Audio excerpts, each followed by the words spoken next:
Hello and welcome to another brand new episode of Dingers and Stingers, the podcast that thought they might have more to talk about after not recording for a couple weeks. Welcome to our MLB episode where, it's been quiet, but we've got, some stuff to cover here. So we're excited to get into it. I'm Dallas, that's Drew, and that's Matt. And on today's episode, our MLB show this week, we're going to talk about some World Baseball Classic roster updates, a couple of guys who played for a lot of our, young adult life have retired, which is always crazy when that happens. So we'll touch on that a little bit. We're also going to do our dingers and stingers in this episode. Shout out to our football episode later this week. We packed it full, so we moved dingers and stingers up. But first, we are going to talk about some of the free agency updates, some trades that were made, some people that signed, and where they signed, and what we think about it. So let's get into it. I think one of the most significant deals in terms of years and money was in a very sort of unexpected place, maybe. So that's the A's marking their territory here in the offseason. They signed Tyler Soderstrom to an extension. The extension is 7 years and 86 million, maxes out at 131 million with all the sort of escalators that are in there for, performance. I'm sure all-star games are included in that, etc. So I wanted to talk about this signing first because it is pretty significant for a lot of reasons, but maybe primarily is this the first maybe confirmed Las Vegas A that we know about? Um, is there someone else that I'm missing that's already committed for that long? Well, last offseason, they did a couple of these. Brent Rooker signed his little extension, and Lawrence Butler signed his. Um, so if you take them being under contract as guaranteed that they're A's, then those guys, but they are also the A's, so I wouldn't put anything past them. Tyler Soderstrom is the youngest of that bunch, so he could definitely stick around. And he had a great breakout year this year. As Matt knows, he hit a lot of home runs early in the season as a first baseman, and then because of the way the roster worked out, he had to move to the outfield and actually became a very solid left fielder for them defensively, and then most of his value comes on the offensive side anyways. Um, this is kind of, seems like this is what the A's are going to do right now. They seem, to their credit, they seem to want to be competitive. They were a really good offensive team last year. They just couldn't really get anything done pitching wise. But there's reasons to like this team. But I think they're going to run into trouble in getting free agents to take their money. We saw them sign Luis Severino last year, and to their biggest free agent contract they've ever given out. And then he had a really up and down year, a lot of terrible starts at home in that minor league ballpark. He didn't really like being there.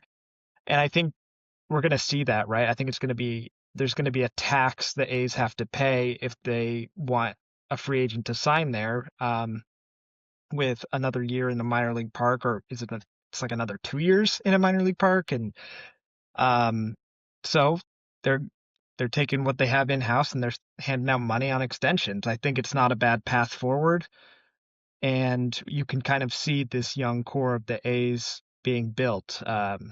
Soderstrom being part of that. Nick Kurtz came up last year, won Rookie of the Year. Jacob Wilson got second place.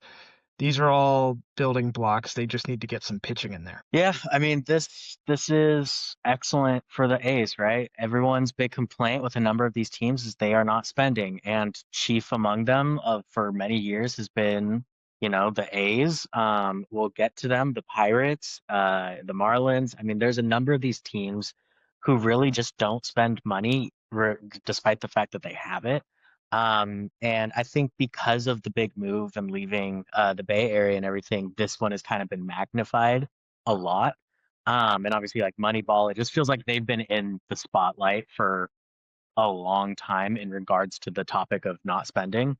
So it's good to see them do this. I mean, they have a crazy, crazy talented core of young guys that are coming up right now, and they have a lot of control on them, on these young players. And so they definitely could be a very like exciting up and coming team. And if they were to solidify their pitching, there's no reason to think that they're not going to be competitive in that division this year.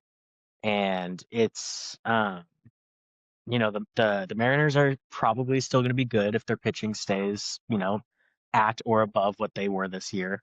Uh, the Texans, the Astros are, in my opinion, I mean, you can never count them out. Like we saw this year, they kind of had the ability to stay in it until the very end, but like they're not that great as a roster. Like you look at them and you just aren't impressed really anywhere.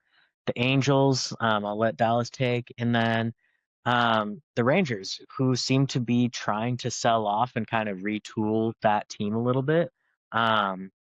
Not like anything major yet, but there's obviously rumors kind of floating around about a Seager trade.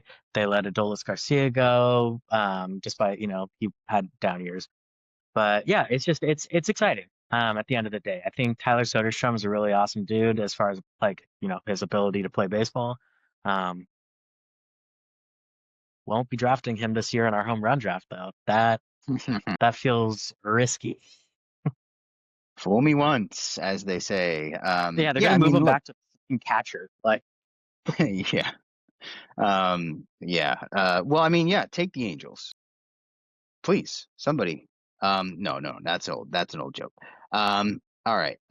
Let's move on to some guys who are across the ocean, and one of whom might be staying there. So Tatsuya Imai is a Japanese, star over there. He has been posted. He wants to come over to MLB. And as of today, we are recording this on the 30th of December. The deadline for him to sign and come over to the MLB this year is January 2nd, just a few days away. And there was a report that came out, I think yesterday or a couple of days ago, where he was saying that he hasn't yet received an offer from a major league team. And along with that, we saw the week of Christmas, Munetaka Murakami signed a deal with the White Sox for 2 years and $34 million, essentially a prove-it deal, right? He wants to come over. This is the deal that's going to get him across the ocean, and then he'll hit free agency in a couple years with a little bit of a resume behind him here, he hopes. So, my question here is, we've seen in the last few years a lot of, not a lot of, but a few Japanese players come over in the wake of Shohei Ohtani madness, and, get good deals on, not really any sort of major league proof at this point. But I want to ask, based on what we've seen this offseason, is the Shohei Ohtani effect kind of cooling for Japanese players right now, do we think, or do we think this is something else? I think this is just a case of teams having more information than ever before.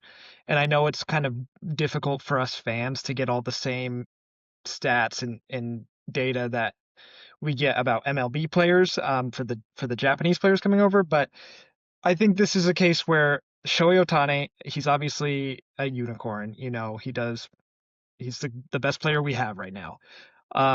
Outside of him, you have Yamamoto, who was the makings of an ace starting pitcher coming over at 25 years old. So he made that huge contract. And then the guys in the past, the Yu Darbishes, the Masahiro Tanakas, the Daisuke Matsuzakas, those guys were, I think, long-term proven commodities in Japan where they had earned their place over there. And I think nowadays, guys are just kind of rushing to come over. They just can't wait for their opportunity. We saw that with Roki Sasaki last year, not even able to make as much money as possible because he just wanted to play in the big leagues. I think that's what's going on with, Imai and Murakami. I just think they're just not on the same tier as some of these other players. And Murakami, the knocks on him were, he strikes out too much. He can't hit velocity, according to scouting reports. Well, what do you get in modern day Major League Baseball but velocity, Yes. And so the White Sox are the exact type of team that could afford to take a chance on him and give him the playing time and let him go through the growing pains because they're not expected to be very competitive. And if he ends up being a star like he was in Japan, then great. They have a star for a couple of years on not that expensive of a contract.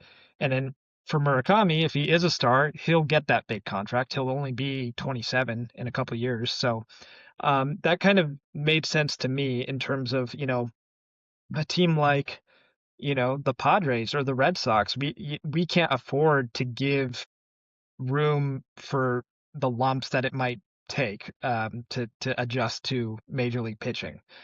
Because we need to be competitive now, and we can't give away at bats. In Imai's case, I don't, I'm not going to read too much into the fact that he doesn't have an offer yet. I think if every free agent had a strict deadline of when they had to be signed by, it would be the same case for a lot of them. There'd be nothing, nothing, nothing, and then all of a sudden, okay, here's our offer, throwing them against each other because the teams know, well, he wants to sign here. He wants to be here. I'm not going to give him something that I don't have to give him. So we'll, kind of wait till the deadline for that. I still expect him to sign. I still expect him to be a good major league pitcher. The comps I see from people who know more are like he could be like Joe Ryan, which is great major league pitcher, at his best. And of course, there'll be growing pains for him as well. But I would be shocked if no one signs him by the deadline. I think we're just not hearing much until we get closer and closer. Yeah, I mean, I think it came as a bit of like a sticker shock at first if you're not like deep in like the off-season trenches of baseball to see um Munetaka take that contract. I think it was just less than what, a lot of initial headlines were saying. But when you start to look, I mean, yeah, the Shohei effect is worn off, but it was also who were the guys that actually rivaled Shohei in terms of their production? It was Yamamoto and Roki Sasaki. Those were the two guys who you could kind of put up there with Shohei, obviously on the pitching side. And they were like Yamamoto was, I believe, the ace of Team Japan, right? If I'm not mistaken. Like he was the first one out and he was the guy that they put out there. And, there could be other reasons, but this feels like it's like the B tier of stars coming from Japan, right? These are not the guys who are just these slam dunk, like, perfect prospects where everything's going for them. These guys have more work to put in. And it's like you said, with what's his last name? Murakami? Yeah, Murakami. Um, yeah, I mean the fact that he has such a low OPS and batting average against pitches over like 94 miles per hour. If I watched a guy throw a 94-mile-per-hour fastball in the MLB, you'd be like, this guy's not going to last. He's got to be like a submarine pitcher or some sort of, Shota Imanaga pitches like 95, 96, I think. Like a crafty veteran or something. Yeah, it's just you would not think anything of that pitcher. And if that's the line where Murakami becomes a negative value hitter, there's reason for concern. Like there's a reason that he's not going to be given, a 5, 6, 7 year deal like some of these guys coming over. So I don't know. It's like you said, Drew, I'm not reading too much into the idea that he's not going to get offered. It's just a matter of, I know MI came out and said, he wants to beat the Dodgers. He doesn't want to just join the Dodgers. And I love that. Love the attitude. Love the guy who wants to be a little contrarian. Is he willing to sacrifice then money potentially or other types of, concessions in order to sign with a team that he would want to, or is he just going to take the team that offers him the most money? Because we can probably name on a couple fingers who we know is offered at least the highest amount. Because I also wouldn't be shocked if the like no offers is really just no offers he wants, right? Like from his camp, it's like, yeah, we may have gotten a 1 or 2 year deal for not a lot of money from, say, the Dodgers. And it's like, well, if he doesn't want to play for the Dodgers, that's not an offer for him. So I wouldn't be shocked to see him sign sometime here in the next couple of days, but I also wouldn't be shocked to see him sign like an hour before the deadline when every team throws their name in the ring and just says he'll pick one. Like we got an equal chance at the lottery ticket. So we'll see. We're 3 days out from his deadline, and we haven't heard much. But I think at the same point to Murakami's deadline, there wasn't much on him, and then it was maybe the last 24 hours before he signed, we started hearing the White Sox were really interested and all that. So I think we'll start hearing more specifics in the next couple days, and I have no doubt he'll sign. Yeah, I'd like to see it happen. The Angels have been mentioned around both guys, Murakami in that late window. And I guess the word was that they never got the okay from Artie Moreno to make an offer, which that is what it is. That's pretty much par for the course there. But yeah, and then for Imai as well. So we'll see where he lands, but it's Look, you interesting. guys are meeting with that other Japanese guy too, Akamoto. And apparently he like wants to be an angel. He's willing to take less money to be an angel because he married a Disney adult. Hey, however they get here, the good play, if he's a good player, he's a good player. I don't care how the good players get here, just get him here. And we'll make it work. And a great place for a Disney adult to be is right across the street. So that's a great plus for us. It's maybe the one time that being across the street from Disney I've ever heard is something of a selling point for anybody. So it's great. Are we gonna have to bleep out Disney? Is that gonna get us sued?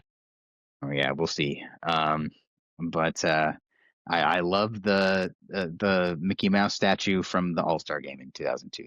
It's great. That'll get us some goodwill. But okay, so let's go on to our next signing that we want to talk about.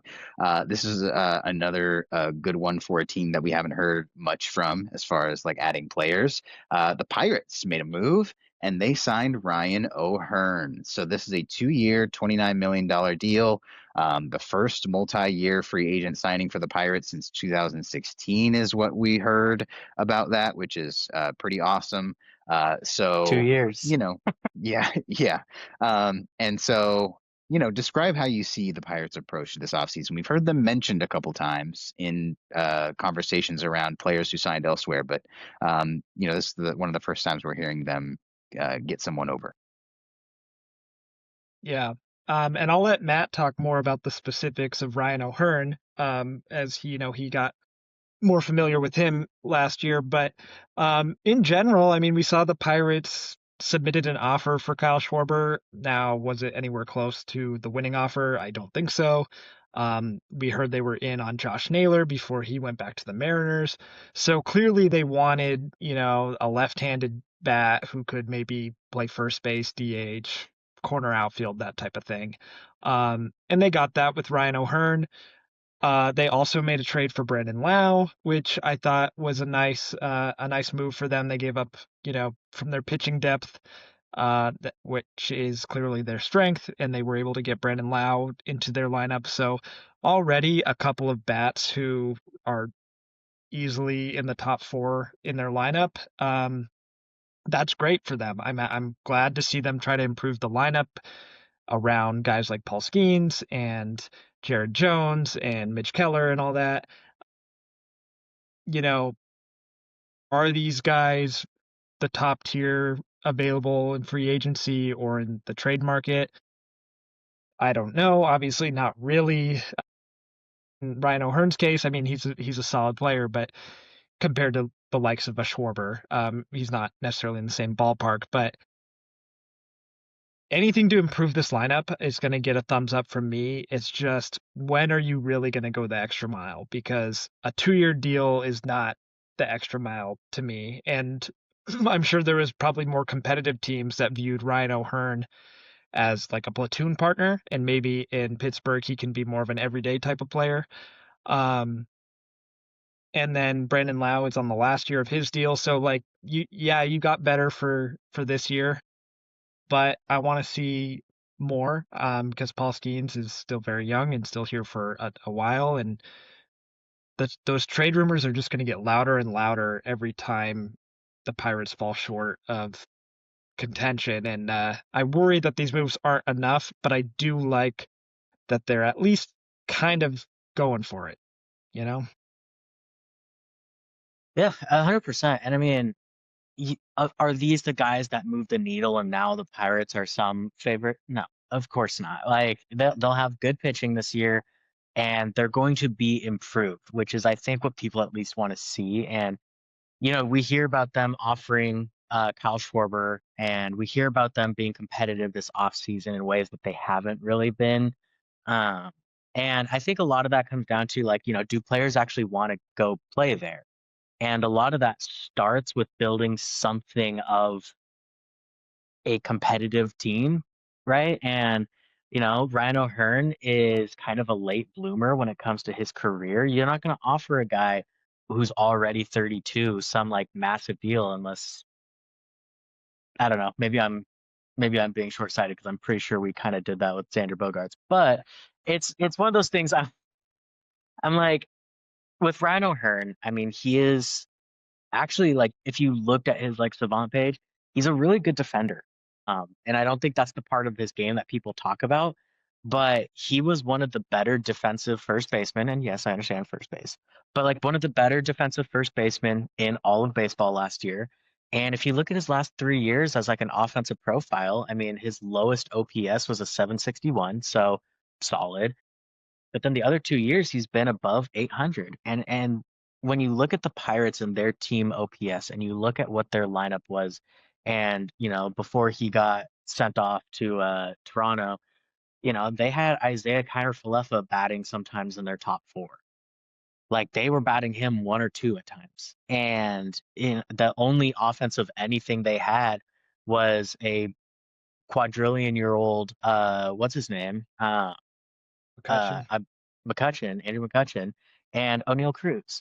And so they need anything, right? And like Ryan O'Hearn may not be a superstar, but to the Pirates, he might look like one. To just what they've been. And I think when you take it like in that perspective of like, hey, maybe over the next couple of years they're able to put together a competitive team, maybe they're able to get all this money and convince Skeens to stay, and then all of a sudden you've changed the culture and the outlook of your team. Because before this offseason, it was again, they were one of those teams that I would say was considered the bottom feeder. They were considered like a leech to the league. With the A's, with the Marlins, they were just this team that like they have good income as far as like their fans are loyal and they have all these things going for them and just never spent. And so I like it. I as a Padres fan, I'm genuinely sad to see Ryan O'Hearn leave. I really would have loved to have him back. Because now we have another hole at first base, and it seems like we always have a hole at first base because we sign dudes who don't play first base and ask them to play first base. Um, and so I'm sad for the Padres. I'm happy for him. I think he's going to be good. I don't think he's going to, be in the MVP conversation by any means, but I could see him getting, a couple votes here or there for the All-Star game. Like I could see him having like a good season. Yeah, why not, right? I mean, it's a signing that it helps the Pirates in that it says, hey, we've got something. Like this is something real that we have over here. And who knows, maybe he performs well this year. Everybody wants to stay on board next year.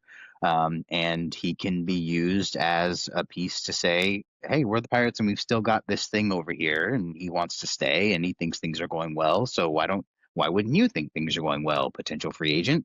And so, things like that could help them. It's just a matter of improving how you look to bigger free agents is sometimes adding the smaller free agents and trying to keep them on board. So the next thing I want to talk about here, though, the next topic that we have is more Mets talk because they are staying. They are staying active in the way of getting rid of long tenured players. The latest is Jeff McNeil getting traded to the A's, another A's move.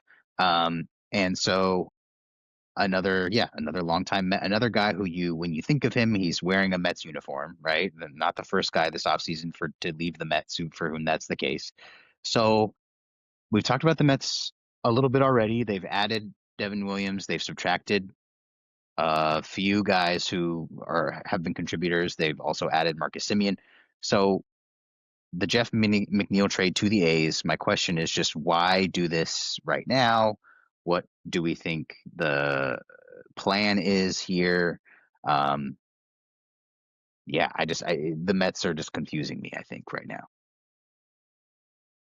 Yeah, well, this was kind of seen as an inevitable move for them after they traded Brendan Nimmo and got Marcus Semien. So, now they have their second baseman. He's making some money. And that's McNeil's position. And yeah, he's versatile. He can play other places, but there was reports coming out about how him and Lindor didn't always get along. And there was reports about Lindor and Soto also, so who knows exactly what's going on, but I will say of all the names talked about, easily the most expendable was Jeff McNeil. And so it just made sense to move off of him. And the A's are, the perfect kind of team to take him on. It must be kind of culture shock in some ways to go from playing in New York your whole major league career to now you're going to Sacramento and you know, totally different environment and expectations and all that. But um I kind of like this move for both teams. I think the Mets needed to maybe the last move that I really felt like they needed to do to like kind of get get rid of the stink of last year. And for the A's, it's like, why not? You give up a low level prospect, or not necessarily low level, but like low in far away from the big leagues sense, and you add a veteran to a lineup that's a lot of young guys, guys trying to learn how to win. Not that Jeff McNeil has been on, juggernaut teams, but he's been deep enough in the playoffs. Like um, he can help out in that way. And I think they didn't get much production from second base last year. I think it's a good move for them as well. The person I feel worse for is Jeff McNeil.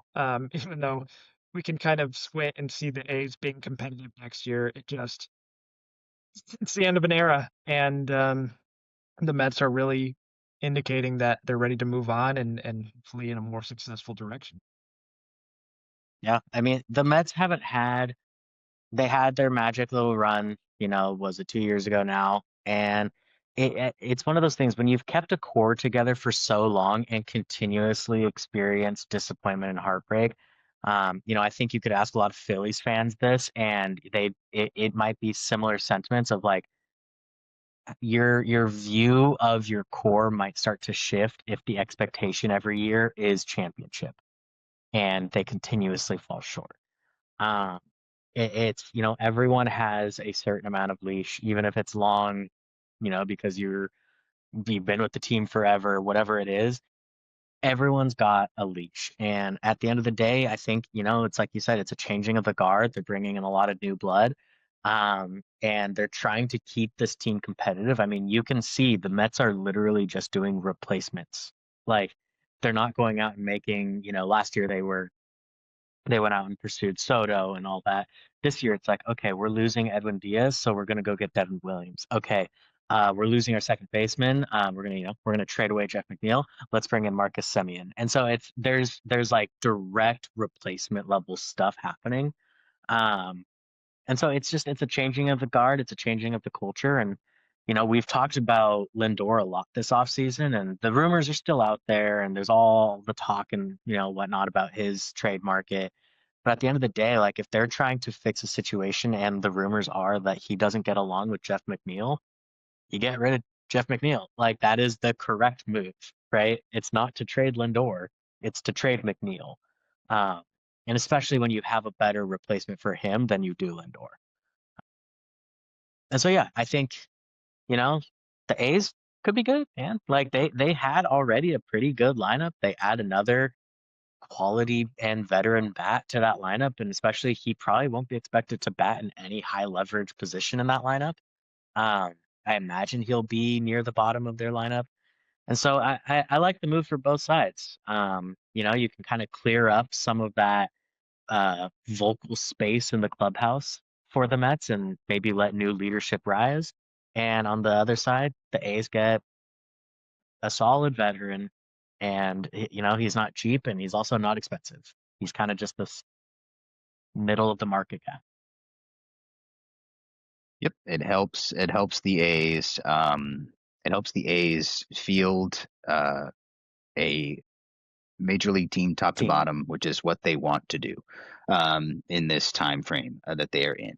And for that reason, they did hit the jackpot here. So last transaction we want to talk about as far as acquisitions of players here. We had a pretty significant move here. The Cardinals, they traded Wilson Contreras to the Red Sox over the last couple weeks. I believe that was also Christmas week. We have our Red Sox world representative here. So, take us through this trade. What is your reaction to this as a Red Sox fan? Yeah, and some of these moves I'm realizing like we should preface. We would have talked about him last week. We didn't have an episode, and then Oh yeah, there wasn't a lot of yeah. other stuff that happened. So this is, kind of at this point old news. Some of this stuff, including this Red Sox trade. But yeah, my reaction to it is it's a good move for the Red Sox because your team got better. Wilson Contreras is in my opinion, one of the more underrated hitters in baseball. There was a lot of uproar amongst Red Sox fans when Pete Alonso signed with the Orioles because we were rumored to be in on him, and we felt like he would be a good fit in our lineup, and all of that's true. Um, but if you would have asked me if I wanted Pete Alonso for 5 years, 31 million per year, or trade for Wilson Contreras for the last couple of years of his contract, I think I would have taken Wilson Contreras. He doesn't have the same power numbers, but he is a perfectly solid hitter. Um, and he's a better defender at this point. He obviously was a catcher for the vast majority of his career, and I think we could still see him don the catcher's gear every now and again, but uh, the Cardinals transitioned him to first base, and he's been a plus first baseman. Not like, I don't think necessarily going to win Gold Gloves over there, but compared to what the Red Sox have had ever since Mitch Moreland left, it's it's gonna look amazing because the combination of whenever Casas was in there or whatever replacement, it just never was very pretty for these last few years. So that's a big upgrade. He's a big upgrade to the lineup. He's going to give a professional at bat. He should thrive pulling balls off the monster or maybe over the monster. Um, so I think overall, good move. You didn't give up a ton. You gave up Hunter Dobbins, who's a major league arm, but that is an area where we've built up so much depth that you don't necessarily feel like you're going to miss him. Um, and then some other prospects that, they're prospects. You never know exactly what's going to happen with them, but I can take that swing. And to me, the Red Sox offseason is now it's very clear what is next. It needs to be one more bat, and I think it needs to come via free agency. I hope, as we talked about in our Christmas wish list episode, I hope that it's Alex Bregman. If it's not Alex Bregman, if it could be Bo Bichette or something, I would be happy. But the Red Sox need to play at the top of this free agent market. The options are starting to dwindle, and you know, you can always swing another trade, but at this point, we've traded a ton, and we haven't given up the highest end of our prospects or like our major league roster, but at a certain point, you can't deplete that much further, and we have money to spend. So let's just throw some money at a problem. Whether that's Bregman, whether that's Bichette, you can argue the merits of both. I hope it's Bregman, but the lineup just could be done. And then it's like, okay, tinker with the bullpen, and you can make other trades that kind of are on the outskirts of the roster. But overall, it's a move that I felt the Red Sox needed, and it coming true. I mean, it works for me. I like it a lot. Awesome. Yeah, great to hear. One of us talk well about one of our team's moves, we'd love to hear it. And yeah, it was great. It was great news. Good front offices identify where they can, I'll say this, good front offices who maybe don't want to spend very much money on certain things, identify where a player at the level like Wilson Contreras can help them the most, and they go find that guy at that position. And I think the Red Sox did that here.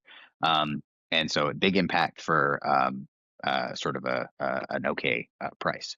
So let's go forward now to our next topic, which is World Baseball Classic roster updates. We're not gonna we've been doing a lot of these, and that's because a couple of the significant teams have been adding really significant players.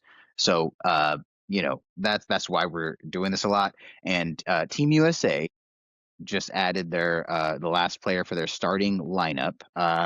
So that we didn't just do it, but in the last week or so, Bryce Harper committed and joined the squad for Team USA. He's going to play first base for them in the World Baseball Classic. So, Team USA's starting roster is complete and it looks pretty nice. And so, what I wanted to do was kind of the same thing we did with the Dominican Republic roster the last time we talked about this. We won't do this with every team when they're complete because these couple teams, they have the most major leaguers on them. So we know the players well, but I wanted to do them for Team USA too. We talked about it with DR. Let's line this team up 1 through 9 now that we know everyone who's in.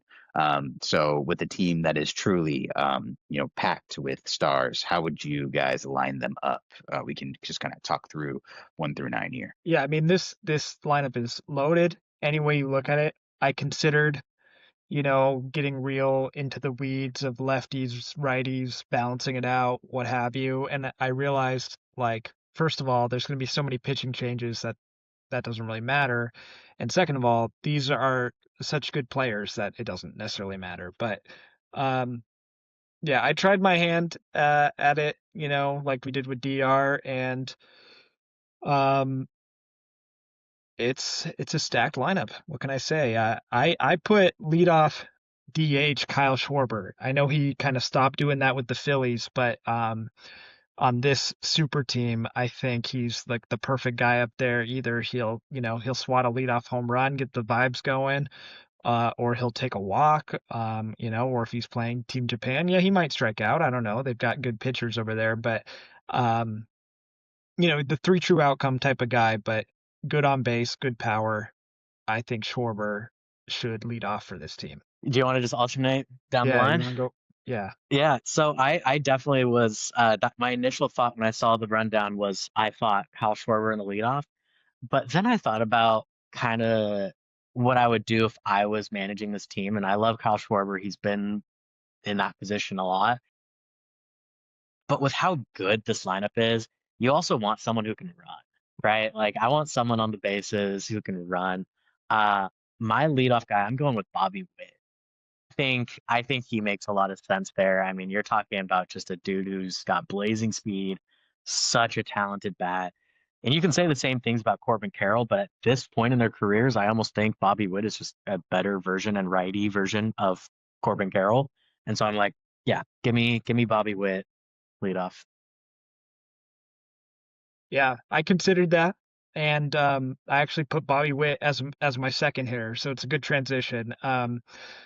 This again, like in an everyday lineup, you would want the two hole to probably be your best hitter overall, and there's arguments for plenty of other guys to be the best hitter on this team, but I thought there's not a real true weak link on this team, and so I like um, the electricity that Bobby Witt Jr. can bring as the second hitter. Schwarber gets on, Bobby Witt hits a gap.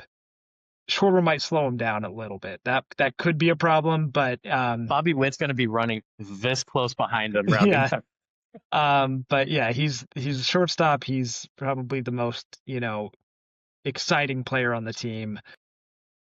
I want him like right at the top as well. So he easily could have been leadoff, but he's my second hitter. Yeah, I think that's a great move. I'm going a little bit weird here. Maybe it's not weird. I just like it because I'm going with the switch hitter on this team. I'm going with Big Dumpa. I think he does bring that power element to bring in a guy who has the speed. But like you said, there's so many pitching changes that go on in these games. And having a guy who is a switch hitter at the top of the lineup who's going to be guaranteed like maximum amount of at bats, um, just seems like a good way to use the switch hittingness of him. So I'm going Cal Raleigh at the 2 spot. I think it's a perfect spot for him, like you said. I mean, he brings the power. Obviously, Aaron Judge is the best hitter, but I'm also like, I just like Cal Raleigh, man. I like the vibes at the top. Yeah. Yeah, Cal Raleigh, he's absolutely electric, so he's got to be in the top 4, and I have him at number 3. So it looks like my lineup might just be shifted down. And I actually put it as Cal Raleigh / Will Smith, because the way they always do these is they kind of switch off games with the catchers, and that makes sense. Keep their legs fresh, all that. But Will Smith is no slouch at the plate either. I think he could easily slot into the 3 hole, and we saw how clutch he is in the playoffs. I think he'll have some big at bats for this team as well. Yeah, 100%. I mean, Will Smith is outside of this year with Cal Raleigh, I'd say the most consistent and best offensive catcher in baseball for the Mhm. past however many years. He's a stud. My 3 hole, I've got Aaron Judge. I think that's just I'm personally best hitter in the 3 hole guy, and if you do look at the batting numbers, I mean, pure bat, it's Aaron Judge by a mile here. And I'm just imagining having to go against Bobby Witt and to Cal Raleigh and to Aaron Judge. God damn.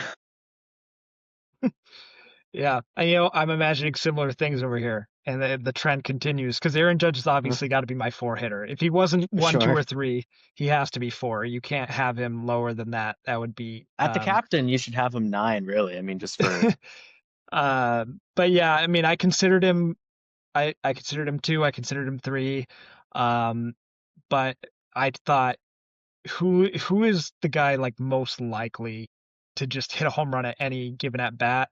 I want him in my 4 hole, and that's going to be Aaron Judge. So I look forward to him coming up with people on base and actually being able to root for him, which is not something I'm used to. But yeah, he's going to be in the top 4. It's just a matter of where I have him in my 4 hole. yeah. And I've got you a little reversed. I got Kyle Schwarber coming in at my 4 hole. Yeah. Right. I just, as he's a pure power hitter, like you said, who's the most likely to hit a home run? And this is my guy. If I want a home run, I want him swinging the bat. No home run looks more like a home run than a Kyle Schwarber home run. And so give me Kyle Schwarber as my cleanup. So Hmm. it's a little Yeah. So Max Kellerman. I want Iguodala, but it's not all the way that. Give me Iguodala. If you're Give saying me you want to, you're Kyle looking at this Schwarber. roster. You're looking at this roster. You say I want a home run. It's almost there, but it's not all the way there. So I'll let it go. I'll let it go. I mean, yeah. Schwarber's an absolute beast. Yeah. So I mean, same top 4, which means same bottom 5. It's just a matter of what order we got going on over here.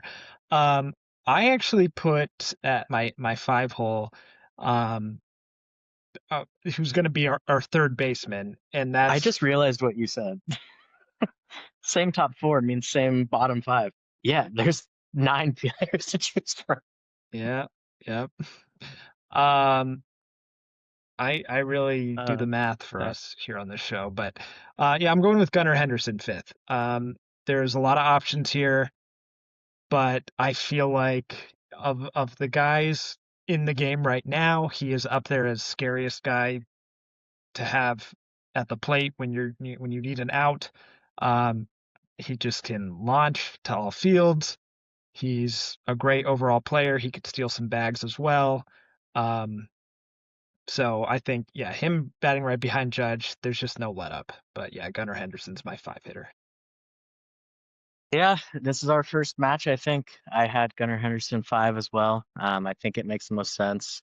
Um, I was thinking maybe Bryce, but I think at this point in their careers, Gunner's just a little more potent. Um, and when you're still in that, half point or top half of the lineup, you still need the best bats in there. Yeah. Yeah, and I do have Bryce sixth. I think he still gives you the most consistent pop of the guys remaining, and I wouldn't be shocked if they paired him with someone the way they do the catchers, like if they put Pete Alonso on this roster or Matt Olson on this roster, something like that. Um, Nick Kurtz, whoever it is. But I want that spot to be. I think Harper still has something to give. He still has some thump, but I want to save some of the legs for the bottom half of the lineup going into the turning it over. So Harper sixth. Yeah. I did not have Harper going six. I actually had Corbin Carroll. Um, I think this is a good spot for Corbin Carroll. He can kind of reset the lineup, if you will. He acts as if like he's another type of like leadoff, but he also has good skills. And I just feel like the way that the top went, we need a little more speed. We need some speed out there. It's been a while since we've had a fast guy in the lineup. And especially for me, I mean, Bobby Witt was leadoff, and then it's just big, chunky, thick boys until Corbin Carroll here. So give me Carroll. Yeah, and I'll go through my last three in order here because I think there's not really a wrong way in my mind to put these guys. They're all very fast. They're all capable of hitting it out of the ballpark at times. Um, just kind of those hustle type players. So I went Corbin Carroll seventh, Bryce Terang eighth, and Pete Crow Armstrong ninth. Flipping the lineup over. And if you put Bobby Witt leadoff, I mean that's the fastest four players in a row that you might get in a lineup. Especially Carroll, Pete Crow Armstrong, and Bobby Witt. Those are like three of the fastest guys in baseball. I think there's going to be a lot of excitement there, and like I said, doesn't necessarily matter what order you put them in, but I kind of went most consistent to least consistent. But at the same time, Pete Crow Armstrong in your nine hole, there's very few more exciting players in baseball, so it's going to be fun to watch.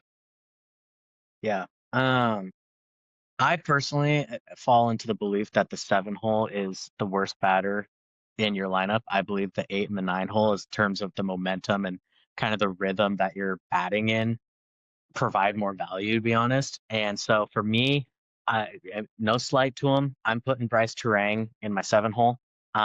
He's solid. He can steal a bag too. Um, but I just think the other two guys have more potential. I'm gonna go with Bryce Harper 8, which is crazy to me.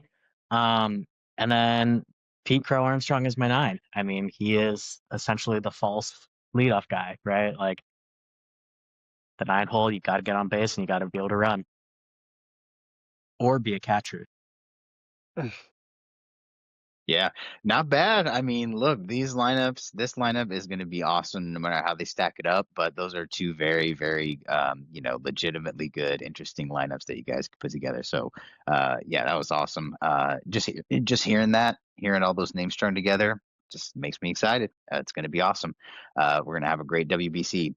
Not only us might have a great WBC, but is maybe Anthony Rizzo gonna come back to baseball for WBC? Maybe joining Team Italy could be fun. Could be fun. Don't know if it'll be good, but it could be fun, right? It'll be fun to see. And compared to a lot of players that play in the WBC, he's going to be great. Yeah, yeah.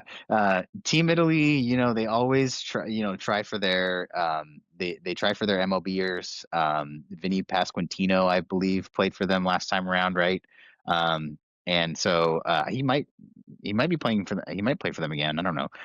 But to have Rizzo on They board might have this a little time bit would of a be great. logjam at first base then. Yeah, yeah. Who knows? They'll put those two guys together, but yeah, could be fun. All right, so let's just go straight to our last segment of the show, which for today will be our dingers and stingers. So, moved it up from our football episode, like I mentioned at the top of the show. If you are unfamiliar with this segment, this is where we will give you one dinger and one stinger from the world of sports. A dinger being a good thing that we enjoyed, and a stinger being a bad thing that we did not enjoy. And so let's start, as we always do, with the bad and end with the good. So let's go to stingers and let's start with Drew. Well, okay, I'm gonna break what you just said a little bit because my dinger and my stinger go hand in hand. So I'm gonna True. break off and I'm gonna share them at the same time. And I'm actually gonna start with the dinger because the dinger is that and we'll talk about this more in our football episode, but the Broncos have won the AFC West for the first time in 10 years. It's a good feeling. The Chiefs' reign is over for now. Um, Nice to sneak one in there when it's Bo Nix's second year. They're still dealing with the Russell Wilson cap money and all that. And to be division champs and like have the inside track to the 1 seed, that's not nothing. So very awesome for the Broncos. And then the stinger is that when I found out about this, I immediately saw a tweet about who the schedule, like who was on our schedule next year. And because of the way it works, we have the NFC West anyways, and then you get that first place schedule, so you play all these first place teams. Um, it's going to be a tough year. Patriots, 49ers, Bills, Rams, Seahawks. We still don't know who, the AFC North, the AFC South, and the NFC South winners are, but we play all three of those teams. Like, it's going to be, if the Broncos are going to be as good next year, it's going to be because we have improved a lot and we're able to hang with all these good teams. But, um, it just means appreciate this one more. And so right back to my dinger. The Broncos are good. Let's capitalize on a year where no one really wants to run away and be the favorite. Yep, absolutely. I think it's a great thing to be able to capitalize on, yeah, such a year like that. But yeah, a first place schedule, it will really knock you in the teeth when you see it laid out for you for the first time. So understand the sting of that. All right, so let's double up on dingers and stingers, and let's go to Matt, and I'll let you have your choice, what you start with. And so go for it, buddy. Well, when it comes to the past 2 weeks of being a sports fan and, my big thing being football and my big thing within football being a Rams fan, um, the past 2 weeks have not been kind. The past 2 weeks have not been kind to me in pretty much any capacity. Me and Dallas were talking about this a bit prior to recording. Um, it's just been L after L after L for old Matty boy here. And we're talking in fantasy football. We're talking in my work survivor league. We're talking about in real life. We're talking, I mean, so many things these past 2 weeks that have just gone brutally, brutally wrong for me. Um, so my dinger is being a fan of football this past 2 weeks, being a fan of the Rams. I did not write a dinger because in my pain and sorrow, I could not think of one. I'm sure there's glimpses of hope out there. Puka Nacua may not win OPOI. Stafford may have lost his MVP. The Rams may have just given up multiple draft slots in our Atlanta pick. I mean, the things are countless. The negatives are countless here. And yet, we are by record and by strength of schedule and by all these things, we have the best proven record against proven NFL teams. There are only two teams that have played a stronger strength of schedule, and that be the Giants and the Titans. And that's typically what happens when you give every team in the NFL you play against a free win. Um, and so, I mean, we have played a gauntlet of a schedule. We have the toughest strength of schedule in NFL since 2004 this year, and we're still going to be coming into playoffs with 11 or 12 wins. I take that as a silver lining. Um, Yeah, man. It's been a rough 2 weeks. The loss against Seattle and letting them have that comeback victory was tough. Stoked for Sam. I'm glad it would be you guys and not the Niners. If there was a team I was going to root for in the NFC West, it would be Seattle. Um, but this loss to the Falcons hurts, man. It's just one of those games like at the end of the day, it doesn't really impact the way that the season is going to go, but it just feels worse because we have their first pick. And it's just one of those teams we shouldn't lose to. And I don't know, it's just this weird thing. And with all the narratives surrounding Stafford, I mean, I can go deep in this, but we don't have to for the sake of time. Stafford deserves the MVP. This game might have lost it for him. And that's a bummer. I don't know how many opportunities he's going to have like this, where superstars across the league have down seasons, certain guys get hurt, and he plays the way he's played, right? I mean, people forget it was not more than like a month ago he was currently in the midst of a 28 touchdowns and 0 interception streak, and the NFC West has soiled us rotten to end this season. And that sucks because the NFC South sucks. I they are my most hated division this season by a wide margin. So if you want to hear me lament more, join us in our football episode. It'll be there. Yes, yes, you should join us in our football episode that comes out later this week. We will have so many great things, but for today's episode and for this week's MLB episode, that is going to do it for us. Thank you for watching. Thank you for listening. You can subscribe here on YouTube. You can, like this video, share it around. Hit us in the comments with how you would line up Team USA 1 through 9. You can listen to us on Spotify as well if you'd rather listen than watch. We are available there. Our episodes go up there too. Consume our show in all the different ways you can. We appreciate it. And look, until the next time we talk to you, take care, and we will talk to you then. Goodbye. Bye.